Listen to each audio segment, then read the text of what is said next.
নমস্কার। বৈদিক গণিতের পঞ্চম শ্রেণীর পঞ্চম অধ্যায়ের যে নামতা আছে সেই নামতা নিয়ে আজকে আলোচনা করব। কিভাবে নামতাগুলো লিখতে হয় বা কিভাবে আমরা নামতাগুলো সহজে করতে পারবো বা লিখতে পারবো, সেই বিষয়টি নিয়েই আলোচনা করা হবে। তো অভ্যাসমালা 11-র যে 2 নম্বরে 42-এর ঘরের নামতা বৈদিক গণিত পদ্ধতিতে কিভাবে করব বা কিভাবে করতে হবে সেটি আমি দেখাবো। তোমরা সকলে দেখবে এবং ভালো করে বুঝবে। তো এখানটায় কিছু কিছু জিনিস আছে, যেটাতে হচ্ছে একাধিকেন পূর্বেন বিষয়টা আছে, ঠিক আছে। আধার উপাধার বিচলন কী জিনিস সেই বিষয়টাও আছে। তো সেই বিষয়গুলো আমাদের আগে জানতে হবে। তার জন্য আমাদের সেই বিষয়গুলোর উপরে যে ভিডিওগুলো দেওয়া আছে সেই ভিডিওগুলো অবশ্যই দেখতে হবে, ঠিক আছে। দেখলে সহজেই বুঝে যাবে যে কিভাবে করতে হচ্ছে। তো 42 যেটা আছে, সেই 42-এর ফার্স্টে আমরা আধার বার করব। 42-এর কী বার করব? আধার। এই 42-এর আধার হচ্ছে আমাদের 10। ঠিক একই রকমভাবে উপাধার বার করব। উপাধার 40। ঠিক একই রকমভাবে বিচলন বার করব। বিচলন হচ্ছে এই 40-এর থেকে 42টা কত বড় বা ছোট। তো আমরা দেখতে পাচ্ছি 40-এর থেকে 42টা হচ্ছে বড়, ঠিক আছে। কত বড়? 2 বড়। সেই জন্য আমরা এখানটায় 2 লিখব, এবং যেহেতু আমাদের বড় সেই জন্য প্লাস। তো আমরা দেখো আধার উপাধার বিচলন সবই বার করলাম। এবার এখানটা থেকে একটা জিনিস বার করতে হবে, যেটা মূল বিষয়, সেটা হচ্ছে প্রচালক। প্রচালক প্রচালক বের করতে হবে। তো সেই প্রচালকটা কিভাবে বার করব? এই যে উপাধার যেটা আছে, সেই উপাধারকে আধার দিয়ে যদি ভাগ করি, তাহলে আমাদের ভাগফল কত আসবে? 4। তো সেই 4টা তো আমরা লিখবই, এবং সেটা হচ্ছে ধনাত্মক হবে। ধনাত্মক বলতে প্লাস। এবং বিচলনের যে সংখ্যাটা আছে, +2 আছে, বা প্লাস, সেখানটা মাইনাসও থাকতে পারে। তো আমরা সেই জন্য +2 আছে মানে এখানটায় +2 আকারেই নেব, মাথায় লিখে দেবো প্লাস। তো আমাদের এটা হচ্ছে প্রচালক। এই প্রচালকের সাহায্যেই আমরা নামতাটা করব বা লিখব, ঠিক আছে। আমাদের বিচলন অনেক সময় মাইনাসেও বের হয়, কিন্তু আমাদের এটা হচ্ছে প্লাসে বের হয়েছে। মাইনাস দিয়েও আমি দেখাবো, তার জন্য পুরো ভিডিওটা দেখবে, ঠিক আছে। তো এবার প্রচালক যেটা আমরা পেয়েছি সেটার সাহায্যে আমরা নামতা করব। তো আমরা এইভাবে দাগ টেনে নেব। দাগ টানার পর এখানটা আমরা কি করব? সিরিয়াল পরপর সিরিয়াল নাম্বার লিখে নেব, যে 1 নম্বর, 2, 3, 4, 5, 6, 7, 8, 9, 10। 10 পর্যন্ত লিখে নেব। লেখার পর আমাদের কি করতে হবে? এই যে প্রচালক যেটা পেয়েছিলাম 42, সেই 42টা আমরা উপরে লিখে দেব, এবং যেভাবে লিখেছি প্লাস থাকবে, এখানটাও প্লাস থাকবে। আমরা যেহেতু 42-এর ঘরে নামতা করছি আর কি, সেই জন্য এখানটায় আমরাও 42টা লিখে রাখবো 1 নম্বর ধাপে, ঠিক আছে। এইবার প্রত্যেকটা ধাপ কীভাবে করব? যেহেতু এটা +2 আছে, মানে 2 এর উপরে প্লাস, তারপর 2-এর সাথে এই 2টা যোগ করব। 2 2 যোগ করলে 4, 4-এর সাথে 4 যোগ করলে 8 হলো। দ্বিতীয় ধাপে কি করব? এই 4-এর সাথে 2টা যোগ করব, 4 আর 2 যোগ করলে 6। 8-এর সাথে 4টা যোগ করব, 8 আর 4 যোগ করলে 12 হয়ে গেল। তারপর 4 নম্বরটা কি করব? 6-এর সাথে এই 2টা যোগ করব, 6 2 8, 12-এর সাথে এই 4টা যোগ করব, 12 4 16। আমরা যোগ করছি কেন? কারণ এটার মাথায় যোগ চিহ্ন, এটার মাথায়ও যোগ চিহ্ন আছে, সেই জন্যই কিন্তু আমরা যোগ করছি। তারপর আবার কি করব? 8-এর সাথে 2 যোগ করব, 8-এর সাথে 2 যোগ করে 10। 10-এ 0 হলো, আমাদের 1 থাকলো, পরম মিত্র পেয়ে গেছি। সেই জন্য 16-এর সাথে 4 যোগ করব, 16 4 20। 20 হলো। যেহেতু আমরা 8 আর 2 যোগ করে পরম মিত্র পেয়েছিলাম 10, সেই জন্য এই শূন্যের বাঁদিকে যে সংখ্যাটা থাকবে, শূন্য থাকুক বা অন্য কোনো সংখ্যা থাকুক, সেই সংখ্যাটার উপরে একাধিকের চিহ্ন বসাবো। একাধিকের চিহ্ন বসানোর পর এই 2 আর যে সংখ্যার উপরে একাধিক n আছে সেই সংখ্যাটার একাধিক n করব। তাহলে শূন্যের উপরে বিন্দু আছে মানে শূন্যের একাধিক n 1 আর এই শূন্য শূন্যই থাকবে। ঠিক আছে, তারপরে এটা করা হয়ে গেল। এবার ষষ্ঠ ধাপে কি করব আমরা, এই 200-র কোনো কাজ নেই এখন, সেই কাজটা করব কি 210-এর। ঠিক আছে, তো আমরা কি করব, আমরা প্রচালক যেটা আছে শূন্যর সাথে এই প্রচালকের যে 2 আছে সেটা যোগ করব, 0 2 যোগ করলে 2, 21-এর সাথে সেই প্রচালকের 4 যোগ করলে 25। ঠিক আছে, আবার ঠিক একই রকমের 2-এর সাথে 2 যোগ করব, প্রচালকের 4, 25-এর সঙ্গে 4 যোগ করলে 29।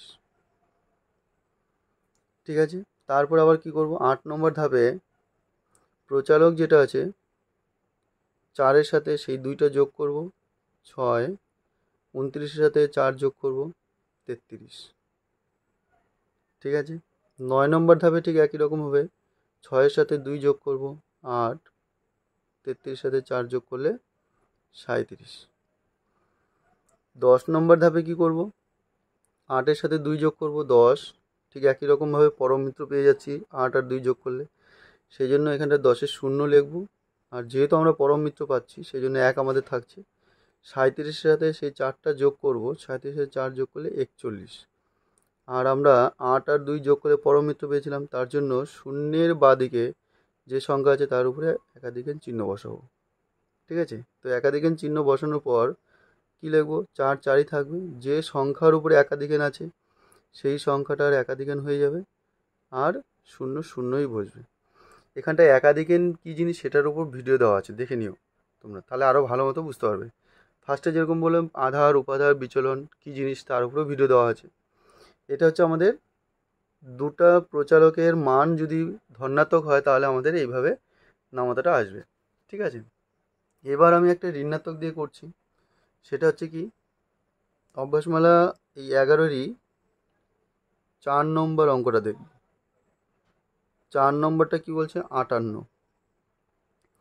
ঠিক আছে, তো 58 ঠিক একই রকমভাবে আধার বার করব। আধারটা কত হবে, 10, আধারটা হচ্ছে 10। উপাধার কি হবে, উপাধারটা হচ্ছে আমাদের 60। ঠিক আছে, 40-এর এক ঘরে বেশি মানে 10-এর আধার করব 60।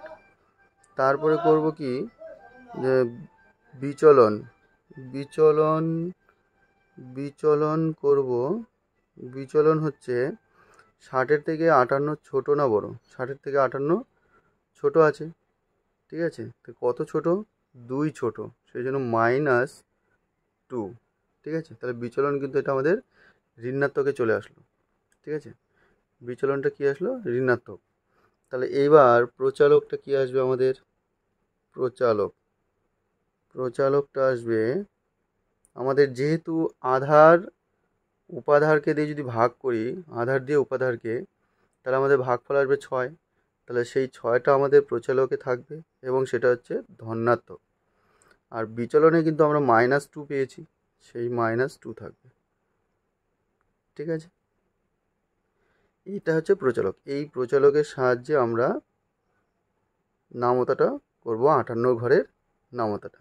ঠিক আছে, তো সেটা কিভাবে করব দেখি নিই। তো আমরা এখানটায় একটা আগে সিরিয়াল নাম্বার করে নেব। ঠিক আছে, তো সিরিয়াল নাম্বার এটা 1 2 3 4 5 6 7 8 9 10। এটা একটু বুঝবে ভালো করে, কারণ যোগের থেকে এটা একটু আলাদা টাইপের। ঠিক আছে, সেই জন্য এটা ঋণাঙ্ক চিহ্ন থাকবে। এই ঋণাঙ্ক চিহ্নের বিষয়টা আমাদের একটা অধ্যায় আছে দেখবে, সেটা তোমাদের কত অধ্যায় আমি বলে দিচ্ছি। সেটা হচ্ছে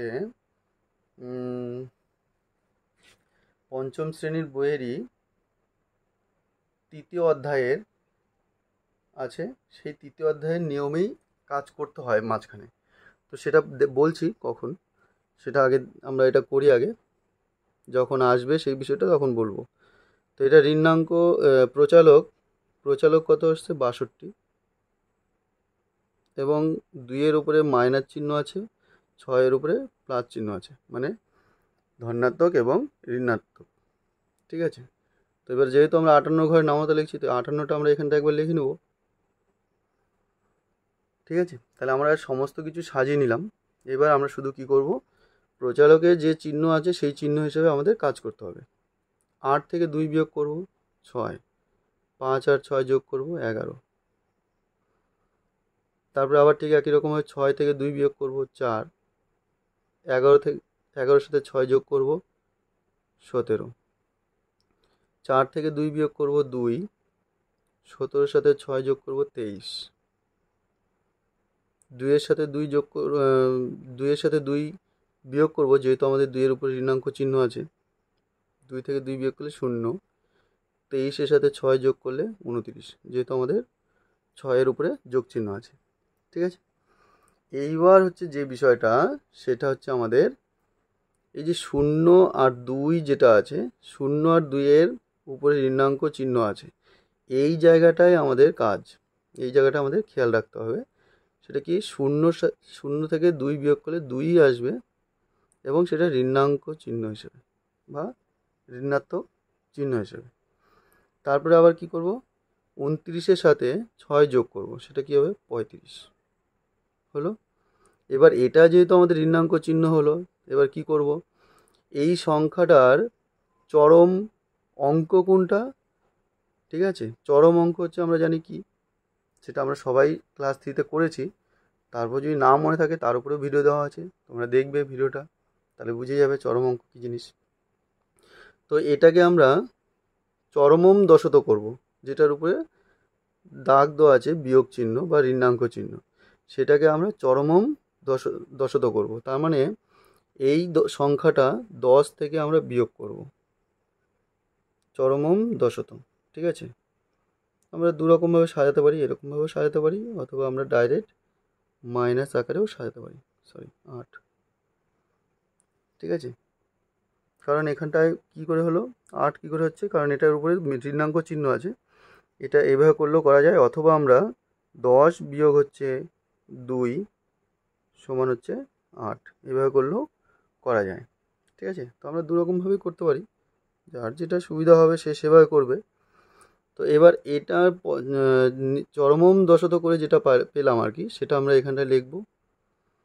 আর 35-এর একূর্ণেন করব, 35-এর একূর্ণেন হচ্ছে 34। ঠিক আছে, এই জায়গাটায় আমাদের ওই তৃতীয় অধ্যায়ের যে বিষয়টা বললাম, সেই বিষয়টা কাজে লাগে বা কাজ করতে হয়। ঠিক আছে, তো এটা একটা বিষয়। এইবার এবার কি হবে, আমাদের এটার আর কোনো কাজ করব না, আমরা এটা তখন কাজ করব। 8 থেকে 2 ঋণাঙ্কের প্রচালকের যে 2 ছিল, সেই 2টা বিয়োগ করব, তাহলে 6, 34-এর সাথে 6 যোগ করলে 40, 6 থেকে 2 বিয়োগ করব 4, 40-এর সাথে 6 যোগ করলে 46, 4 থেকে 2 বিয়োগ করলে 2, 46-এর সাথে 6 যোগ করলে 52। আবার ঠিক একই রকমভাবে 2 থেকে 2 বিয়োগ করলে 0, 52-এর সাথে 6 যোগ করলে 58। এই হচ্ছে আমাদের 58 ঘরের নামতা বৈদিক গণিত পদ্ধতিতে। তো আমাদের শুধুমাত্র এই জায়গাটায় মনে রাখতে হবে কি, যে চরমম দশত করতে হয়। ঠিক আছে, চরমম দশত মানে এই সংখ্যাটার যেটা চরম অঙ্ক, সেটার 10 থেকে বিয়োগ, আমি পাশে দেখিয়ে দিয়েছি। ঠিক আছে, তো এইভাবে আমাদের সমস্ত নামতাগুলোই করতে হয় 2 অঙ্কের। তাই তোমরা এটা দেখার পর নিজে নিজেই কিছু সংখ্যা যেগুলো আছে 2 অঙ্কের, সেগুলো অভ্যাস করো, আশা করি পারবে।